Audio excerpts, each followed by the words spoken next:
जय हिंद साथियों। कैसे हैं आप? उम्मीद है आप बहुत ही अच्छे होंगे और आपकी पढ़ाई भी बहुत अच्छे से चल रही होगी। साथियों, रेलवे की रिक्रूटमेंट टीचर्स भर्ती लगातार जारी है और उसमें कन्फ्यूजन ही कन्फ्यूजन है। आपको लगातार आप परेशान हैं, क्वेश्चन पूछ रहे हैं, सिर्फ एक क्वेश्चन कि मैं एप्लीकेबल हूं या नहीं हूं, मैं फॉर्म भर पाऊंगा या नहीं भर पाऊंगा। आज मैं आपको इस कंफ्यूजन से दूर करने की पूरी कोशिश करूंगा, क्योंकि 109 पेजेस का पीडीएफ है नोटिफिकेशन जो आया है और आप उसको शायद पूरी तरह से पढ़ नहीं पा रहे हैं, समझ नहीं पा रहे हैं। तो मैं आप आज के लिए आपके लिए क्या करूंगा, आज पूरा नोटिफिकेशन पढ़ चुका हूं और उसको शॉर्ट में मैंने अपने बोर्ड पर लिख लिया है। हर एक क्वेश्चन का जवाब आपको मिलने वाला है। नीचे कंफ्यूजन की कुछ क्वेश्चंस लिखे हुए हैं जो शायद आपको पूरे ना दिख रहे हों, लेकिन मैं जानता हूं आपको कंफ्यूजन में क्या क्या क्वेश्चंस आ रहे हैं, वो सारे जवाब मैं आपको देने वाला हूं और बताने वाला हूं कि एज क्राइटेरिया क्या है कंफ्यूजन में, आपका सबसे बड़ी चीज है एजुकेशनल क्वालिफिकेशन क्या है, और नेगेटिव मार्किंग के क्वेश्चंस जो आपके आ रहे हैं वो लगातार आपको जो है परेशान कर रहे हैं। कहीं आपको लेट ना हो जाए इसलिए आप डर रहे हैं, तो मैंने सोचा आपका एक वीडियो ही बना देता हूं। चलिए आइए बिना देरी के इस वीडियो को शुरू कर लेते हैं। और साथियों, मैं इम्तियाज और आपका स्वागत करता हूं आपके अपने YouTube चैनल इम्तियाज क्लासेस पर। शुरुआत करते हैं सबसे पहले कि जो कंफ्यूजन है वो कौन कौन से हैं। आपका सबसे बड़ा कंफ्यूजन ये है कि एज का क्राइटेरिया क्या है। मैं आपको इस वीडियो में बताने वाला हूं कि एज के क्राइटेरियाज क्या क्या हैं। इसमें साफ नोटिफिकेशन में लिखा गया है कि पैंडेमिक कोविड की वजह से उसमें 3 साल का ऑलरेडी रिलैक्सेशन इसमें इंक्लूडेड है और रेलवे के रिक्रूटमेंट में पहले ही से 18 से 45 साल का एज क्राइटेरिया फिट है ना। तो 18 से 45 साल का वो और 3 साल का रिलैक्सेशन मिलकर 18 से 48 साल की छूट हो जाती है, जो कि मैं अभी डिटेल में आपको बताने वाला हूं। तो यहाँ पहला कंफ्यूजन आपका हो गया दूर। एज का जो कंफ्यूजन है वो आप खत्म कर लीजिए, क्योंकि 18 से 48 साल तक के बच्चे यहां पर फॉर्म को भर पाएंगे बिना किसी डाउट के। दूसरा आपका क्वेश्चन है कि अपियरिंग बच्चे जो हैं इसमें एप्लीकेबल होंगे या नहीं होंगे, मतलब जिन बच्चों ने फॉर्म अभी भी अपियर कर रखा है, मतलब अभी भी उस किसी पर्टिकुलर कोर्सेज में है, जैसे कि मान लीजिए किसी का बीएड अपियरिंग में है, किसी का डीएलएड अपियरिंग में है, जिसे बीटीसी भी कहते हैं, वो अपियरिंग में। तो क्या होगा, देखिए बहुत क्लियर कट बता दूं मैं आपको। इसकी जो लास्ट डेट है ना फॉर्म की, 6 फरवरी 2024 25 माफ करें, उस डेट तक अगर आपका सर्टिफिकेट आ गया तो फिर मान के रखिए आप एप्लीकेबल हैं, और अगर नहीं आया तो एप्लीकेबल नहीं होंगे।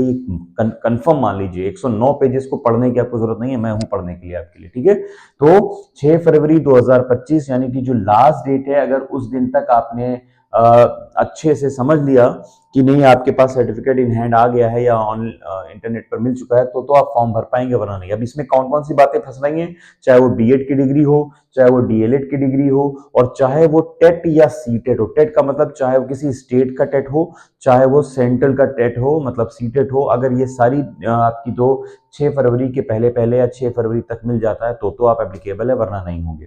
दूसरा क्वेश्चन ये है कि नेगेटिव मार्किंग होगी क्या? नहीं होगी, बिल्कुल होगी नेगेटिव मार्किंग।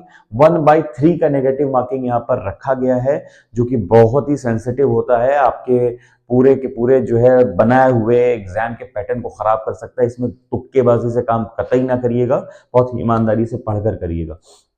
सबसे ज्यादा जो कंफ्यूजन क्रिएट हो रहा है बच्चों में वो है कि भाई मेरे पास तो डिग्री है किसकी, टेट की, सीटेट पास नहीं हूं, मैं क्या भर पाऊंगा? बिल्कुल भर पाएंगे आप, जी हाँ बिल्कुल भर पाएंगे। ये पैरा नंबर 90 में क्लियर कर दिया गया है कि अगर आप टीजीटी का फॉर्म भरना चाहते हैं तो आपके पास बीएड होना जरूरी है, कॉम्बिनेशन के सब्जेक्ट होना जरूरी है, प्लस बीएड होना जरूरी है। क्लियर? 50% मार्क्स के साथ, याद रखिएगा। लेकिन अगर पीआरटी में आप भरना चाहते हैं, जो नॉर्म्स आए थे पहले कि नहीं आप जो है बीएड वाले एप्लीकेबल नहीं है, तो खुशखबरी आपको दे दूं कि एनसीटीई ने अलाउ किया हुआ है कि आप इसमें आप भर सकते हैं। इसका मतलब पीआरटी में डीएलएड और बीएड दोनों ही एप्लीकेबल होंगे। अगर आपके पास बीएड डिग्री है तब भी आप पीआरटी फॉर्म भर सकते हैं, डीएलएड है तब भी आप फॉर्म भर पाएंगे। सबसे बड़ी खुशखबरी आपको मिली। इसके बाद दूसरी खुशखबरी मैं आपको यहां पर दे दूं कि आपको डाउट हो रहा होगा कि मेरे पास टेट है, सीटेट नहीं है, और सीटेट है टेट नहीं है। टेट का मतलब स्टेट का टेट और सीटेट का मतलब सेंट्रल लेवल का टेट। तो आप ये सोच रहे होंगे क्या मैं एप्लीकेबल इसमें हूं या नहीं हूं, तो मैं आपको बता दूं, अगर आपके पास टेट है, टीचर्स एलिजिबिलिटी टेस्ट, अलग अलग स्टेट के नाम से उसमें अल्फाबेट लगता है, उसको उस स्टेट का टेट कहा जाता है, जैसे कि UP TET, Bihar B TET, Haryana H TET, ऐसे हैं। अगर इसका भी आपके पास क्वालिफिकेशन है, आप पास कर चुके हैं प्राइमरी का, तब भी आप यहाँ पर एप्लीकेबल होंगे। क्लियर, समझ में आ गया? और अगर आपके पास सेंट्रल लेवल का है, तब भी आप पास होंगे। आई थिंक इसमें कोई भी आपके पास अब डाउट नहीं रहा होगा। आप चाहें तो इसके फॉर्म को, पूरे नोटिफिकेशन को पढ़ सकते हैं, मैंने सारा आपको पढ़ के सुना दिया।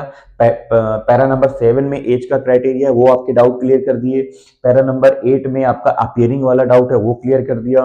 पैरा नंबर 15 में आपका नेगेटिव मार्किंग है, जाके अपना नोटिफिकेशन पढ़ सकते हैं, मैं आपको यहाँ पर शॉर्टकट बता देता हूँ। पैरा नंबर 82 में पीजीटी के बारे में डिटेल लिखी है, वो बता दिया। और पैरा नंबर 90 में पीआरटी के बारे में डिटेल है, वो बता दिया। कोई मैं अपनी कहानी नहीं बता रहा हूँ, आपके नोटिफिकेशन से ही निकाल के पढ़ा रहा हूँ। आप जाइए उसे पढ़िए और अब जाके लग जाइए अपनी जॉब के लिए, क्योंकि ये 100 मार्क्स का रिटन पेपर होने जा रहा है, जो कि आपके लिए बहुत ही बेनिफिशियरी हो सकता है अगर आप प्रोफेशनल एबिलिटी को कैचअप कर ले, क्योंकि यही आपको बाहर करा सकता है अगर इसको कवर कर लिया। बाकी जनरल जो अवेयरनेस है, रीजनिंग है, मैथ्स है और जनरल साइंस है, ये सब आपको आती है और ये आप क्लियर कर सकते हैं। तो यहाँ हो गया आपका डाउट क्लियर, क्योंकि 100 मार्क्स का पेपर है, 100 मार्क्स 100 क्वेश्चन है, 90 मिनट का आपको समय मिलने वाला, 1.5 घंटा। नेगेटिव मार्किंग है 1/3। मामला क्लियर है, ऑल सेट है, बेस्ट ऑफ लक। अगर वीडियो अच्छा लगा